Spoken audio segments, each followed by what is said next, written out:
Hello students, मैं राजेश जोशी अपने YouTube channel physics से पे आपका स्वागत करता हूं। आज हम डिस्कस करेंगे फर्स्ट चैप्टर क्लास 12 का इलेक्ट्रिक चार्जेस एंड फील्ड। तो इसमें सबसे पहले बेटा हम डिफाइन करेंगे electric charge. What is electric charge? क्या होता है इलेक्ट्रिक चार्ज? तो उसको डिफाइन करने से पहले बेटा हम कुछ रियल लाइफ एग्जाम्पल डिस्कस कर लेते हैं। आपने एक्सपीरियंस किया होगा कि जब आप सिंथेटिक क्लॉथ या नायलॉन स्वेटर को टेक ऑफ करते हैं अपनी बॉडी से, तो आपने कई बार स्पार्किंग को ऑब्जर्व किया होगा और सम टाइम आपने क्रिकल साउंड भी सुनते होंगे या आपका ऑब्जर्वेशन में आया होगा, है ना? तो ऐसा क्यों होता है? ये जनरली इस तरह की जो फीलिंग होगी वो ड्राई वेदर में होती है, राइट? एक और एग्जांपल लेते हैं कि विंटर सीजन में ब्लैंकेट जो हम यूज करते हैं, तो ब्लैंकेट से अपनी बॉडी को पूरा कवर कर लीजिए और आप अपने हैंड को अगर रब करेंगे अंदर, तो आप वहां पे भी स्पार्किंग को देख पाएंगे। साथ में स्पार्किंग देखने के साथ में आपको क्रैकल साउंड भी कई बार महसूस होगा, राइट? ये एक और एग्जांपल हो गया। और हम बहुत सारे एग्जांपल हैं। आप मोबाइल यूज करते हैं, कंप्यूटर यूज करते हैं, लैपटॉप या डेस्कटॉप जो भी यूज करते हैं ना, मोल्डेड चेयर हम यूज करते हैं बैठने के लिए ना, तो इन सब इंसुलेटिंग ऑब्जेक्ट को जब हम यूज करते हैं तो अपनी बॉडी इनके कांटेक्ट में आती है। और क्या होता है, बॉडी जब कांटेक्ट में आती है तो फ्रिक्शन होता है। बैठे हैं चेयर पे तो थोड़ा इधर उधर हिलते डुलते हैं तो फ्रिक्शन होता है बॉडी और चेयर के बीच में। या कंप्यूटर का कीबोर्ड यूज कर रहे हैं तो आपका क्या होता है, उस समय भी बॉडी उसमें कांटेक्ट में आती है तो फ्रिक्शन हो रहा है। तो इन सब इंसुलेटिंग ऑब्जेक्ट को यूज करने से क्या होता है, बॉडी में चार्ज प्रोड्यूस हो जाता है, आपकी बॉडी चार्ज हो जाती है। और when your body get charge then what happens, इसका रीजन जो है, इन सब के पीछे रीजन क्या है, आपको फिर क्या होता है, you may experience the sensation of current, you may feel the sensation of current. जैसे आप ये इस तरह के इंसुलेटिंग ऑब्जेक्ट यूज करते हैं तो आपको करंट का सेंसेशन फील होगा। कि जब कई बार होता है आप कंडक्टिंग ऑब्जेक्ट को टच करते हैं, या कई बार हम अपने फ्रेंड से हाथ मिलाकर एकदम से बोलते हैं कि करंट लगा, ऐसा होता है ना, एक्सपीरियंस होता है ना अपने को। तो उसका रीजन क्या है, what is the reason behind it, कि ऐसा क्यों होता है? क्योंकि आपकी बॉडी इस इन इंसुलेटिंग ऑब्जेक्ट को यूज करके चार्ज हो जाती है। किसी भी इंसुलेटिंग ऑब्जेक्ट को आप यूज करते हैं तो आपकी बॉडी चार्ज हो जाती है। And the reason behind that, this charge accumulated by your body, body ने चार्ज एक्यूमुलेट कर लिया। So because of discharging of charge through your body you may feel sensation of current, कि वो जो charge accumulate किया है और जब आप किसी कंडक्टिंग ऑब्जेक्ट के कांटेक्ट में आते हैं तो आपकी बॉडी से जो चार्ज है वो डिस्चार्ज होता है, जो चार्ज आपने एक्यूमुलेट किया था वो डिस्चार्ज होता है, राइट? तो इस करंट से आपको करंट का सेंसेशन फील होता है, right? This is the reason for that. तो अब हम डिफाइन करते हैं इलेक्ट्रिक चार्ज को कि what is electric charge. What is electric charge? So electric charge is a physical quantity, electric charge is a physical quantity which causes electric force in matter. Electric charge क्या होता है? It is a physical quantity है, एक physical quantity है which causes electric force in matter. Actual में है क्या ये, it is a intrinsic property of all the matters, intrinsic property of elementary particles like electron, proton, neutron, of which all the bodies are made of. इन सभी elementary particle से मिलकर सभी body बनी हुई है। तो ये इनकी एक इंट्रिंसिक प्रॉपर्टी होती है, क्या चीज? Electric charge, right? अब देखिए इलेक्ट्रॉन की हम बात करते हैं तो ये जितने भी charge particle, not only electron, proton, neutron, इन सब का मास भी होता है। लेकिन न्यूट्रल पार्टिकल उसमें चार्ज नहीं होता है। इलेक्ट्रॉन और प्रोटॉन में चार्ज होता है, मैग्नीट्यूड सेम होता है लेकिन साइन डिफरेंट होते हैं, राइट? तो ये जो इलेक्ट्रॉन की हम एग्जांपल लेते हैं कि इलेक्ट्रॉन है, सपोज दो इलेक्ट्रॉन है और दोनों इलेक्ट्रॉन आपस में अगर हम ग्रेविटेशनल फोर्स कैलकुलेट करते हैं, इनका distance suppose 1 centimetre two electron का, और इनके बीच में अगर ग्रेविटेशनल फोर्स कैलकुलेट करेंगे तो क्या आता है वैल्यू?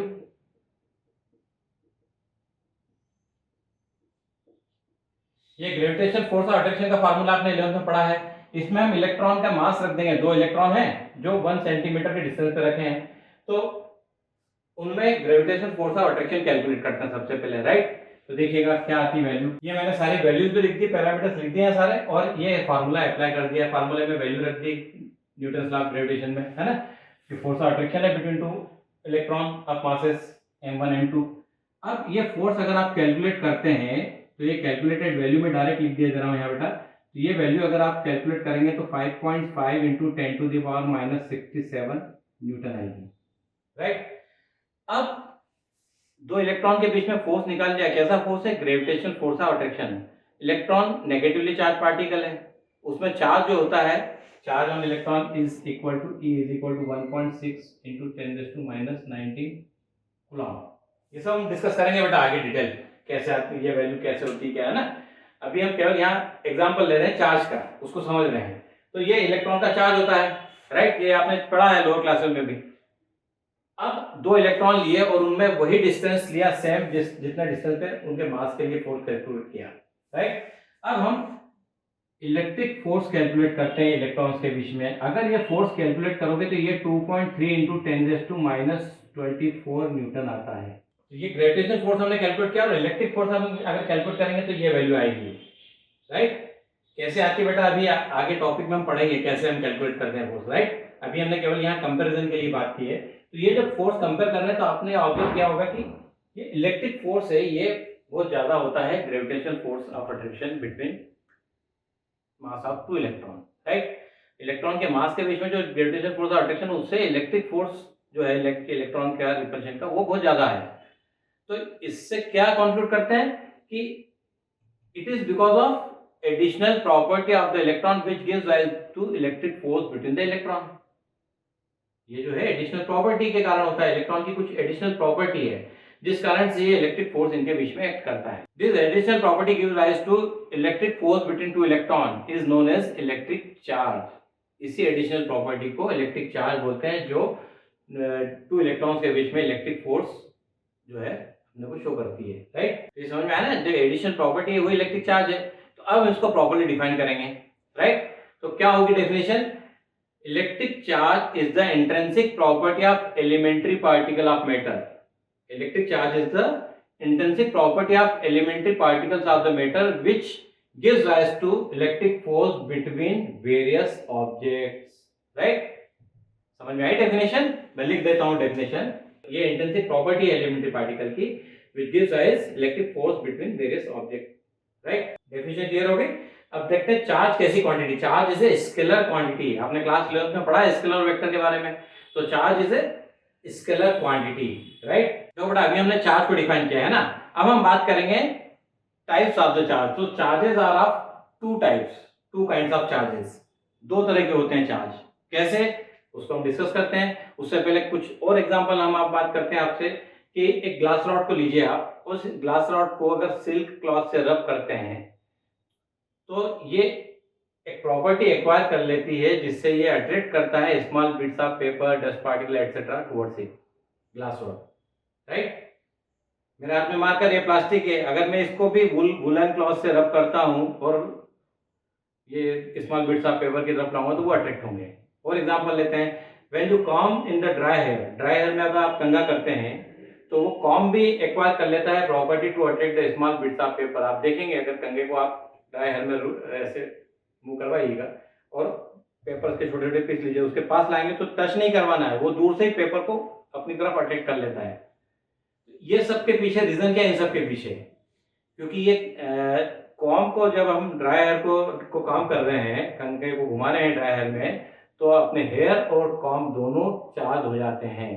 ग्लास रॉड को सिल्क क्लॉथ से रब करते हैं तो दोनों चार्ज हो जाते हैं। ये प्लास्टिक रॉड को अगर आप वुलन क्लॉथ से रब करवाएंगे तो ये दोनों भी चार्ज हो जाते हैं, इनमें चार्ज प्रोड्यूस हो जाता है। Means this object get charge, ये बॉडी जो है चार्ज हो जाती है, it is said to be electrified. तो ये दोनों में चार्ज हो गया है। तो हमने बात की ना टू काइंड्स ऑफ चार्ज, तो कैसे होगा देखिए, एक एक्टिविटी से हम समझते हैं कि how we can define two kinds of charges, right. Activity क्या है डिस्कस करते हैं। Now will discuss one activity, right. इस एक्टिविटी में हम क्या देखते हैं, सबसे पहला अगर केस देखेंगे तो इस एक्टिविटी में आप देखें, एक ग्लास रॉड को लीजिए आप और इसको सिल्क क्लॉथ से रब किया और एक थ्रेड से और अनस्पन कॉटन थ्रेड से इसको सस्पेंड कर दिया, राइट। और दूसरी ग्लास रॉड को लिया और उसको भी दूसरे सिल्क क्लॉथ से रब किया और इस सस्पेंडेड ग्लास रॉड के जब पास लाते हैं तो आप क्या ऑब्जर्व करेंगे, this rods will move away from each other, this rods will move away from each other. दोनों ग्लास रॉड एक दूसरे से दूर जाती है, they are repelling to each other, right. Next case में आप लेंगे, एक एबोनाइट रॉड को लीजिए, उस एबोनाइट रॉड को वुलन क्लॉथ से या केट्स फर से रब कीजिए और उसको सस्पेंड कर दीजिए अनस्पन कॉटन थ्रेड से। और दूसरी एबोनाइट रॉड को लीजिए, उसको भी दूसरे वुलन क्लॉथ से रब किया and then it is brought close to the suspended rod. तो यहाँ भी आप देखते हैं कि ये दोनों रॉड एक दूसरे से दूर जाती है, means they are repelling to each other, they move away from each other और repel to each other, right. Third case में आप देखेंगे एक ग्लास रॉड लिया आपने, उसको आपने सिल्क के क्लॉथ से रब किया और अनस्पन कॉटन थ्रेड से सस्पेंड कर दिया। एंड सेकंड रॉड है वो एबोनाइट रॉड आपने ली, इसको रब किया वुलन क्लॉथ से और इसको सस्पेंडेड ग्लास रॉड के पास लाएंगे। तो आप देखेंगे कि अब यहाँ पे आपको थोड़ा डिफरेंट केस नजर आएगा फर्स्ट टू केस के कंपैरिजन में। इस थर्ड केस में आप देखते हैं कि this two rods will move towards each other, means this two rods attract to each other. ये दोनों रॉड आपस में एक दूसरे को अट्रैक्ट करती हैं, राइट। तो ये 3 हमने ऑब्जर्वेशंस देखे हैं एक एक्टिविटी के। यहां से आपने क्या कंक्लूड किया बेटा कि पहले केस में देखते हैं कि 2 रॉड थी ग्लास की, सेम मटेरियल है और इनको सेम मटेरियल से रब किया था सिल्क क्लॉथ से, राइट। तो ग्लास रॉड पे जो चार्ज आएगा और सिल्क क्लॉथ पे चार्ज आता है वो डिफरेंट है, लेकिन ग्लास रॉड पे जो चार्ज आएगा वो सेम है। दोनों ग्लास रॉड पे जो चार्ज आएगा वो सेम नेचर का होगा। ऐसे सेकंड केस में एबोनाइट रॉड ली हमने, उसको वुलन क्लॉथ से रब किया है, तो जो दोनों एबोनाइट रॉड है उन पे चार्ज आएगा वो सेम नेचर का आएगा और वुलन क्लॉथ पे सेम नेचर का आएगा, लेकिन अदर देन एबोनाइट रॉड, इसका अपोजिट ही आएगा वो, राइट। थर्ड केस में आपने देखा है कि एक ग्लास रॉड ली हमने, दूसरी एबोनाइट रॉड ली, दोनों को डिफरेंट मटेरियल से रब किया था, एक को सिल्क क्लॉथ से रब किया, दूसरे को वुलन क्लॉथ से। तो यहाँ आपने क्या देखा कि फर्स्ट टू केस में जो ऑब्जर्वेशन था उसका डिफरेंट ऑब्जर्वेशन यहाँ आपने ऑब्जर्व किया, मींस यहाँ पे दोनों रॉड अट्रैक्ट कर रही थी। क्यों? क्योंकि इन दोनों रॉड्स पे चार्ज तो आया, लेकिन यहाँ पे इन पे चार्ज है वो डिफरेंट नेचर का है, राइट।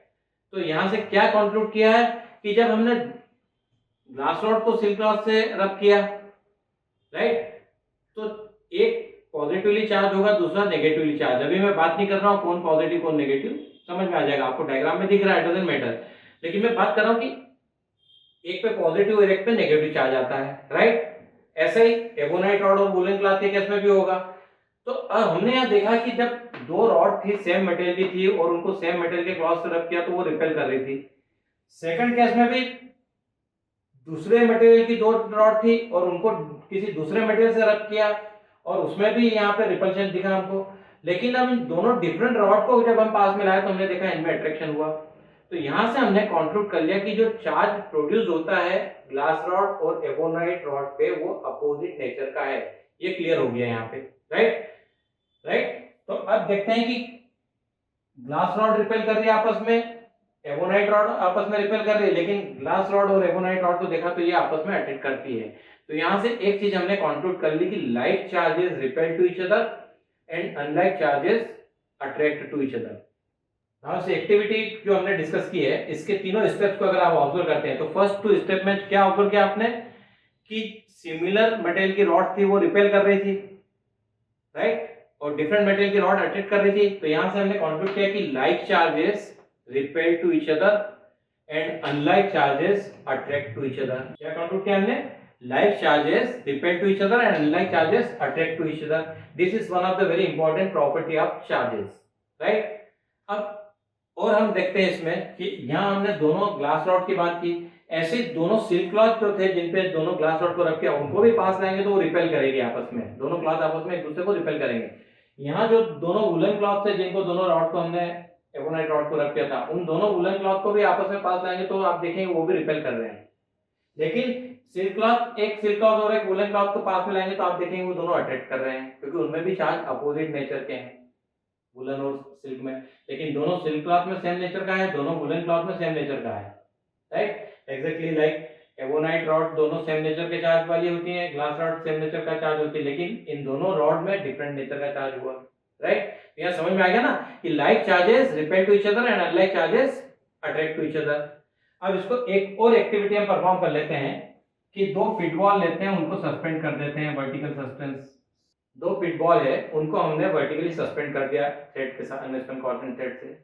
अब क्या करते हैं, दोनों पिट बॉल को आप देखेंगे 1 बाय 1 आप ग्लास रॉड से टच करवाइए। चार्ज जो ग्लास रॉड है, चार्ज ग्लास रॉड जिसको हमने सिल्क ग्लास से रब किया, उससे दोनों को अगर आप टच करवाएंगे तो ये दोनों पिट बॉल को आप देखेंगे they are moving away from each other, means this two pith ball repel to each other, this two pith ball repel to each other, right. अब दूसरे केस में आप देखेंगे कि दोनों पिट बॉल को वन बाय वन आप ebonite rod से टच करवा दीजिए दोनों को। पहले केस में दोनों बॉल को ग्लास रॉड से टच किया था, अब दोनों बॉल को एबोनाइट रॉड से टच करते हैं।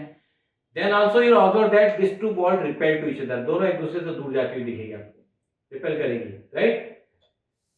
और तीसरे केस में आपको क्या करना है, एक पिट बॉल को ग्लास रॉड से टच करवा दिया, दूसरी पिट बॉल को एबोनाइट रॉड से टच करवाया। Then you will observe that this two pith ball move towards each other, they are attracting to each other, right. ऐसा क्यों हुआ कि जब दोनों पिट बॉल को ग्लास रॉड से टच करवाया तो ग्लास रॉड का जो चार्ज है वो इन दोनों में ट्रांसफर हुआ, तो दोनों सिमिलरली चार्ज हो गई, और सिमिलरली चार्ज हुई तो like charge repel to each other वाली प्रॉपर्टियां एप्लीकेबल हो गई, राइट।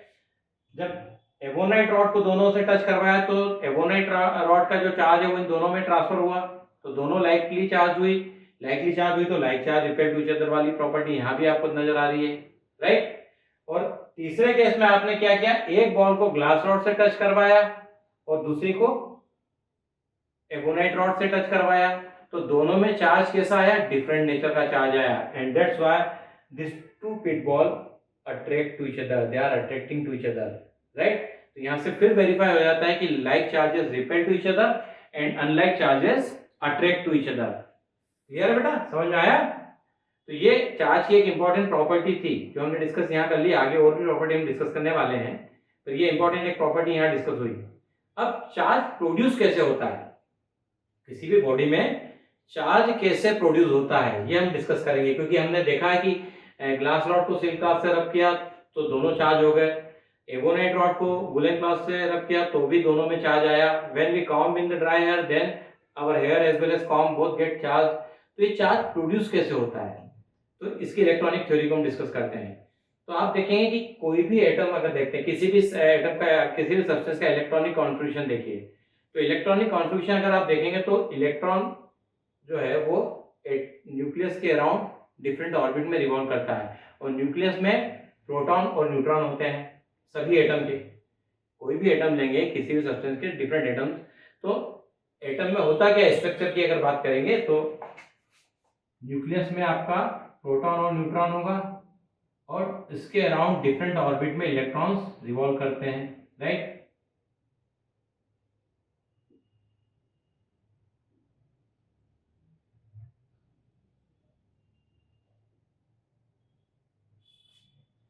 तो ये डिफरेंट ऑर्बिट्स में इलेक्ट्रॉन जब रिवॉल्व करते हैं न्यूक्लियस के अराउंड, तो ये इलेक्ट्रॉन जो है वो न्यूक्लियस से बाउंड होते हैं। अब वही इलेक्ट्रिक फोर्स हमने शुरू में भी डिस्कस किया था ना, तो इलेक्ट्रिक फोर्स किस में होता है, या इलेक्ट्रिक फोर्स ऑफ अट्रैक्शन होता है इलेक्ट्रॉन और न्यूट्रॉन में। तो electrons are bound with the electric force of attraction between proton and electron, right. Nucleus में प्रोटॉन है, तो वो प्रोटॉन और जो इलेक्ट्रॉन रिवॉल्व कर रहे हैं इन दोनों में इलेक्ट्रिक फोर्स ऑफ अट्रैक्शन होता है, उससे इलेक्ट्रॉन अपने ऑर्बिट में घूमते रहते हैं, they are bound with the electric force. Nuclear force भी होता है साथ में ना, that is also strongest force. तो ये इलेक्ट्रॉन जो है वो डिफरेंट ऑर्बिट में रिवॉल्व कर रहे हैं न्यूक्लियस के अराउंड। अब ये चार्ज कैसे प्रोड्यूस होता है, तो वो डिपेंड करता है कि इलेक्ट्रॉनिक कॉन्फिगरेशन डिफरेंट एटम्स का डिफरेंट होगा, राइट। अब कुछ सब्सटेंस ऐसे होते हैं जिसमें इलेक्ट्रॉन लूजली बाउंड होते हैं, मींस उनका वर्क फंक्शन कम होता है, कुछ का वर्क फंक्शन ज्यादा हो। वर्क फंक्शन क्या होता है फिर आपके लिए टर्म वाली नहीं है ना, तो ये आप पढ़ेंगे 7th यूनिट में हम पढ़ेंगे, लेकिन अभी एक बेसिक आपको बताते हैं कि minimum energy required by surface to leave the surface of the atom और सरफेस ऑफ द मेटल। अगर मेटल की बात करें तो, या किसी भी एटम के लिए जो इलेक्ट्रॉन जो होते हैं, तो कोई भी सब्सटेंस है उसके सरफेस होगी, उस पर फ्री इलेक्ट्रॉन्स होते हैं। So minimum energy required to leave the surface of substance that is known as work function. तो किसी का बहुत ज्यादा होता है, किसी का कम होता है। तो ये कैसे होगा कि जो सब्सटेंस जिसमें इलेक्ट्रॉन जो रिवॉल्व कर रहे हैं न्यूक्लियस के अराउंड, जिसमें लूजली बाउंड है, फ्री इलेक्ट्रॉन जो होते हैं, आउटर मोस्ट ऑर्बिट के जो इलेक्ट्रॉन होते हैं फ्री इलेक्ट्रॉन है, और ये जिसमें लूजली बाउंड होंगे वो इलेक्ट्रॉन इजीली उस सब्सटेंस को छोड़ देंगे, अपने ऑर्बिट को छोड़ देंगे, इन कंपैरिजन टू जिसमें स्ट्रांगली या टाइटली बाउंड होते हैं न्यूक्लियस से, राइट। तो ये डिपेंड करेगा सभी एटम के स्ट्रक्चर पे।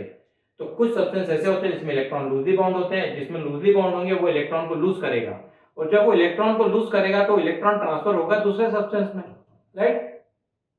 तो वो जो इलेक्ट्रॉन ट्रांसफर हुआ एक सब्सटेंस से दूसरे सब्सटेंस में, तो यही इसका चार्जिंग का रीजन है, राइट। कैसे? ग्लास रॉड को हमने रब किया था सिल्क क्लॉथ से, ग्लास रॉड को सिल्क क्लॉथ से रब किया तो दोनों में चार्ज प्रोड्यूस हुआ। अब हम यहाँ बात भी करेंगे, देखिए मैंने ऑलरेडी यहाँ साइन लगा रखा है, लिखा हुआ है ना इनमें रॉड्स पे, लेकिन कैसे होता है साइन भी कैसे आएगा कि जिस सब्सटेंस ने, एक सब्सटेंस ये था दूसरा सब्सटेंस ये था, इसने इलेक्ट्रॉन को इसको ट्रांसफर कर दिया। इलेक्ट्रॉन कैसा है? नेगेटिवली चार्ज पार्टिकल है, राइट। तो ये जब इलेक्ट्रॉन यहां से ट्रांसफर होकर यहां आया तो ये तो हो जाएगा नेगेटिवली चार्ज पार्टिकल, और इसने इलेक्ट्रॉन इसको दे दिया तो ये हो जाएगा पॉजिटिवली चार्ज, राइट। तो ये इलेक्ट्रॉन यहां ट्रांसफर हो गया तो ये बन जाएगा पॉजिटिव और ये बनेगा नेगेटिवली चार्ज, राइट। समझ में आया? क्योंकि इलेक्ट्रॉन नेगेटिवली चार्ज पार्टिकल है, तो जिसने ट्रांसफर कर दिया वो तो पॉजिटिव हो गया, मैंने इसको दे दिया भैया तू ले, मैं दानी हूं, मैंने डोनेट किया तेरे को इलेक्ट्रॉन, और जिसने गेन किया वो उसका ऋणी हो गया ना, उसने उससे बोरो किया है, समझ लें ऐसे ही है। तो इलेक्ट्रॉन जब इसके पास आया तो नेगेटिवली चार्ज पार्टिकल है, तो नेगेटिवली चार्ज पार्टिकल यहाँ आ गया तो ये नेगेटिवली चार्ज हो जाएगा, और जिसने लूज कर दिया वो पॉजिटिवली चार्ज हो जाएगा।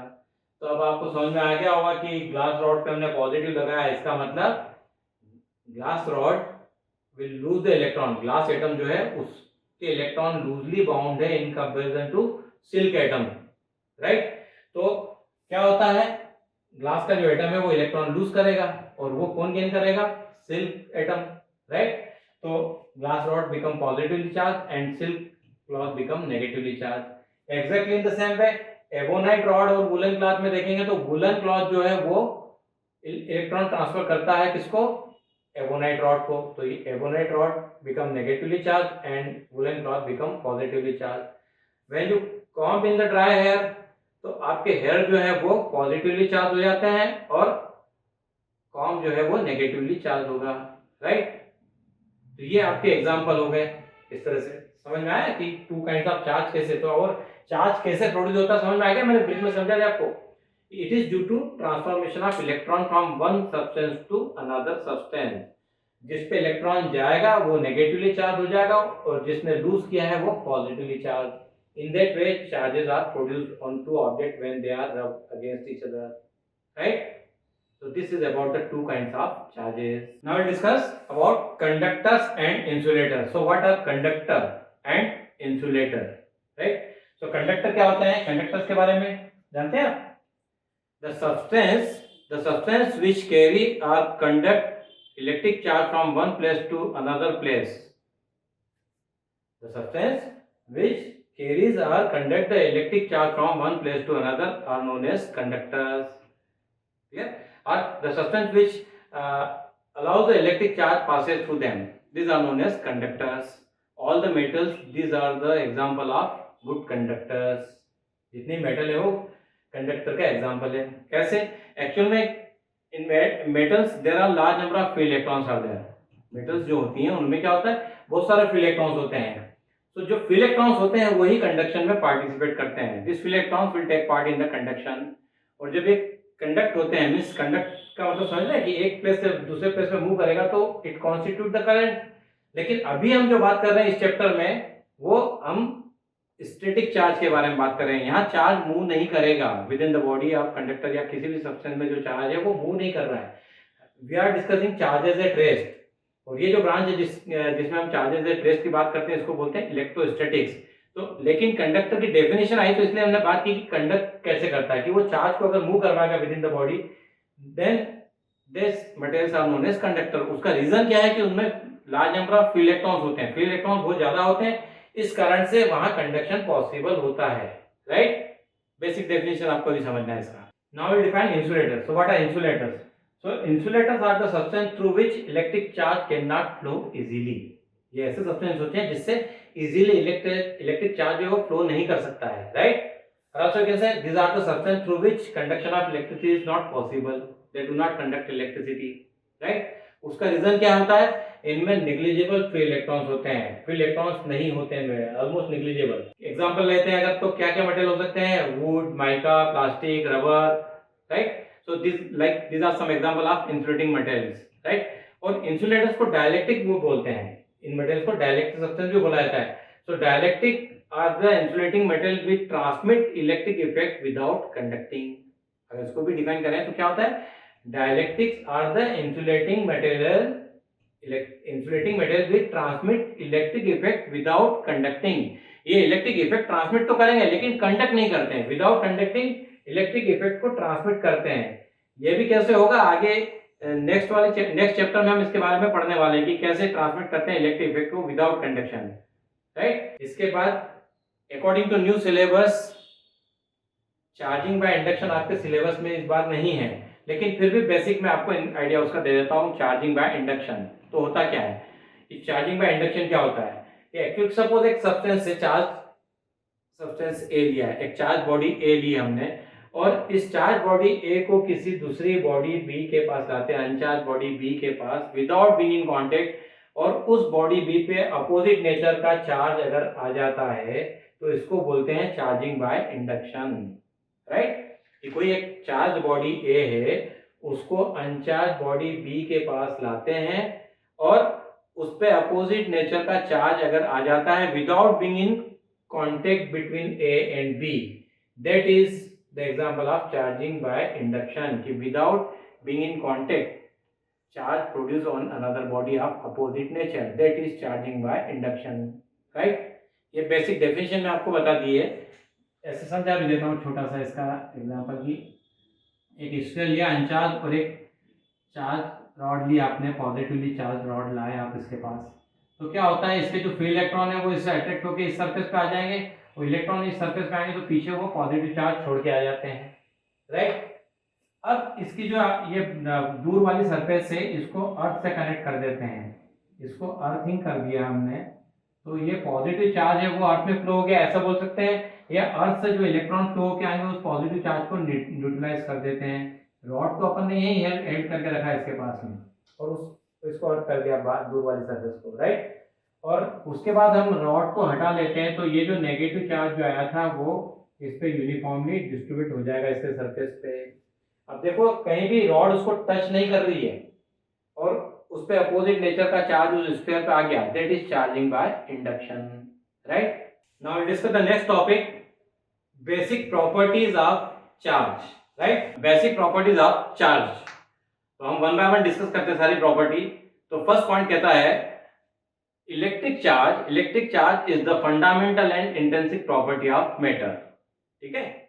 नेक्स्ट पॉइंट कहता है charges are of two types, one is positive charge, other is negative charge. Third point, like charges always repel to each other and unlike charges attract to each other। ये तो पूरा हम discuss कर चुके हैं बेटा एक्टिविटी में, clear है ना। फिर नेक्स्ट पॉइंट है charges are additive in nature, additivity of charge, so charges are always additive in nature, ये नेक्स्ट प्रॉपर्टी इसकी चार्ज की। अगली प्रॉपर्टी है charges are conserved, and next property charges are quantized, quantization of charge हम पढ़ेंगे, तो charges are quantized and charge, electric charge is invariant as it does not depend on the motion of charged body, so these are the some basic properties of the charge। अब हम इसमें mainly three property हमको properly discuss करते हैं, additivity of charge, conservation of charge and quantization of charge. One by one इनको discuss करते हैं। देखिए first one is additivity of charge. So what is additivity of charge? Additivity of charge is the property due to which the total charge of a system can be obtained simply by adding algebraically all the charges present anywhere on the system। This is additivity of charge, means किसी भी charge body में जितना भी कोई भी system है वो charge system है और उस पर जितना भी चार्ज प्रेजेंट है अलग अलग पार्ट के उसके, तो एडिटिविटी के अकॉर्डिंग क्या है कि टोटल चार्ज हम फाइंड करेंगे, that is the algebraic sum of all the charges present on that system, means उसका सम जो फाइंड करेंगे वो algebraically फाइंड करेंगे। Why? Because charge is a scalar quantity, charge कैसी है, स्केलर क्वांटिटी, और जब हम इसका सम फाइंड करते हैं तो वो algebraically फाइंड करेंगे, means sign of the charge is also taken into account, समझ में आई बात कि उसका प्रॉपर साइन यूज साथ में होगा जब हम टोटल चार्ज फाइंड करते हैं। कि कैसे, फॉर एग्जांपल हम बात करते हैं किसी सिस्टम में चार्ज है Q1 Q2 up to Q1 है, ऐसे n चार्जेस है सिस्टम में, इन सब का सम फाइंड करते हैं तो टोटल चार्ज Q क्या हो जाएगा, इन सब के सम के इक्वल होगा, है ना, up to Qn। This is the way to find sum of all the charges algebraically. लेकिन यहाँ तो सब प्लस लिखा सर आपने, बिल्कुल सही करो बेटा। अब हम एग्जांपल लेते हैं, एक एग्जांपल लेते हैं कि सपोज ये चार्ज है 5 चार्जेस है किसी सिस्टम में, Q1 is equal to 4Q, Q2 is equal to minus 2Q, Q3 is equal to 3Q, Q4 is equal to minus 4Q and Q5 is equal to, मैं लिख देता हूं 8Q, right. अब देखिएगा ये 5 चार्जेस है और मेरे को इनका सम फाइंड करना, तो Q इज इक्वल टू क्या लिखूंगा, Q1 plus Q2 plus Q3 अब प्लस Q4 एंड Q5, ठीक है।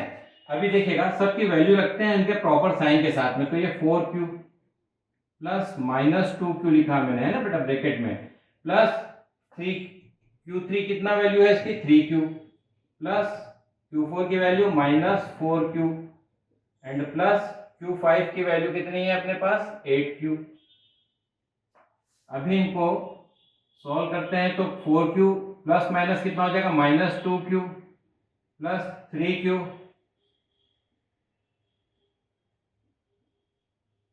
Minus 4Q and plus 8Q,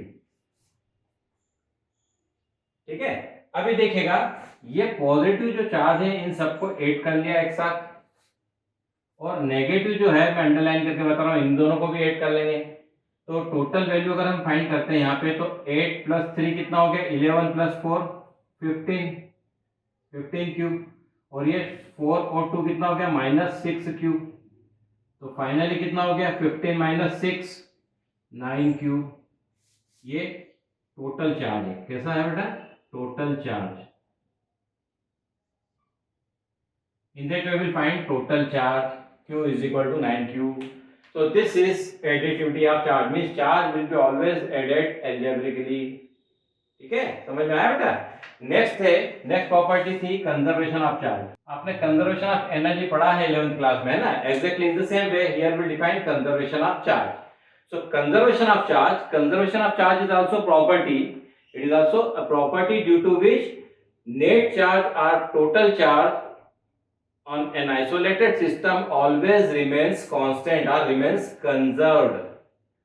ये किसी भी सिस्टम की कैसी प्रॉपर्टी है कि जिसके कारण टोटल चार्ज उस सिस्टम में, आइसोलेटेड सिस्टम की बात करें बेटा, है ना, in an isolated system total charge remains constant और remains conserved, that is conservation of charge. अब ये सिस्टम की हम बात कर रहे हैं तो सिस्टम में कई चार्ज बॉडी हो सकती है, एक सिस्टम है, उस सिस्टम में बहुत सारी चार्ज बॉडी है, and charges may be redistributed due to interaction among all this charge body within the system, but the total charge of the system always remains constant or remains conserved, that is conservation of charge। Clear है, समझ में आया बेटा। Conservation of charge को हम एक example और लेते हैं समझने के लिए कि suppose we have two insulating body and these are rubbed against each other, so one will gain the charge and other will lose the same charge. कि एक बॉडी चार्ज गेन करेगी तो उतना ही चार्ज अगली पहली ने लूज किया है, एक ने गेन किया और दूसरे ने लूज किया है, ठीक है ना।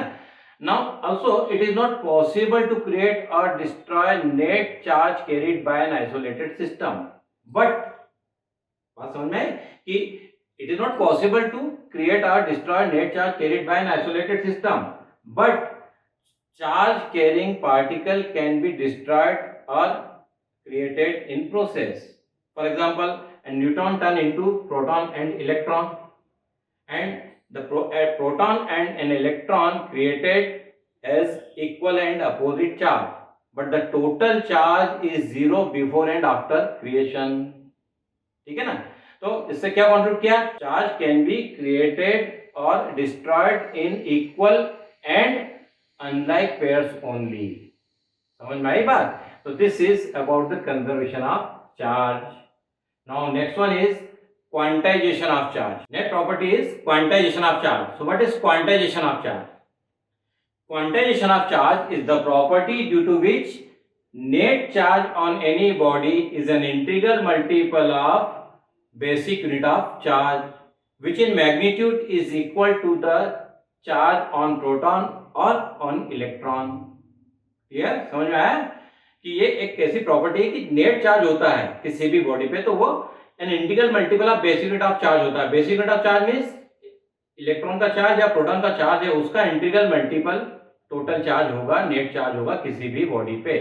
क्लियर, कैसे मैथमेटिकली इसको लिखते हैं तो Q is equal to NE. Here N is an integer which may be positive और नेगेटिव. ठीक है, अब इसको एक और तरीके से एक और सिंपल स्टेटमेंट इसका बता सकते हैं. The existence of charge in discrete packets rather than continuous amount is known as quantization of charge. मैं दोनों स्टेटमेंट यहां लिख देता हूं आपके लिए. ये दोनों स्टेटमेंट मैंने लिख दिए क्वांटिटेशन ऑफ चार्ज के. ठीक है, अब देखिए क्वांटिटेशन से हमने क्या समझा कि means charge on any body is an integral multiple of basic unit of charge. Means Q is equal to NE. ये मैथमेटिकली भी हमने लिख दिया है. मींस चार्ज जो भी ट्रांसफर होगा वो हमेशा इंटीग्रल मल्टीपल की फॉर्म में होगा. फ्रैक्शनल वैल्यू ऑफ चार्ज की ट्रांसफर नहीं होगी कि सपोज ये 1e 2e 3 means 1 electron 2 electron 3 electron 4 electron like 3/2 electron कभी भी ट्रांसफर नहीं होंगे या 1/2 इलेक्ट्रॉन कभी भी ट्रांसफर नहीं होंगे. समझ में आ रही बात. This is quantitation of charge की फ्रैक्शनल वैल्यू चार्ज की ट्रांसफर नहीं हो सकती. It is not possible. That is the basic meaning of quantitation of charge. तो what is basic cause of quantitation of charge, वो भी इसी एक्सप्लेनेशन में आ गया है.